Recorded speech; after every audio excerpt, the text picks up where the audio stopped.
দর্শক আমাদের আপনারা কিছু দেখতে পাচ্ছেন বাঙালি এই মুহূর্তে কুলাঙ্গারের সৌদি জন্য আজকে বাংলাদেশিরা আমাদের এই মিছিল অবস্থা। চালাচ্ছে, তোরা কি সংগ্রাম দরকার চালাচ্ছে ছিল বাদিন রাস্তার আগে মধ্যে লাইন বাংলাদেশের আন্দোলন গাজা করতে? এবং ফিলিস্তিনকে দেখি নিয়ে বাংলাদেশ হয়, পাইছো তো এটি তার জন্য সৌদি আরব, তার জেদ করার ধরে কথা আর কি চলবো নাকি? বাংলাদেশিদের ধরে হ্যাঁ, সেটারই আসলে তোরার জন্য কত প্রবাসী আজকে তার বিপদ কারণে হবে তারা কি জানোস? প্রতিবাদ জানাচ্ছে। তোরা দর্শক ভিডিওটি তোরা সর্বোচ্চ কি শেয়ার করে শয়তানের চার সকলকে বড়? দেখার সুযোগ করে দিবেন। আসলে কালকে থেকে সৌদি আরব প্রশাসন বাংলাদেশে যেখানে বাঙালি বাংলাদেশি প্রবাসী যারা আছে তারা আসলে রাস্তায় নেমে আসছে, এটার প্রতিবাদ জানাচ্ছে মিছিল করে।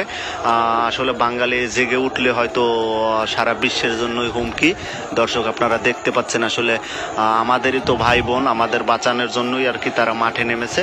ভিডিওটি শেয়ার করে দিবেন যাতে সবার চোখে পড়ে। এরকম বাংলাদেশিদের যেন দেশে পাঠানোর দুঃসাহস সৌদি আরব যুবরাজ না করে। দর্শক আপনারা দেখতে পাচ্ছেন তারই প্রতিবাদে কিন্তু তারা আজ মাঠে নেমে আসছে। সকাল থেকেই কিন্তু সৌদি আরব উত্তাল। দর্শক আপনারা দেখতে পাচ্ছেন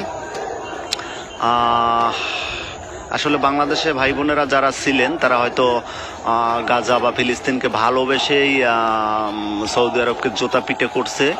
তো তারই প্রতিবাদে আর কি তারা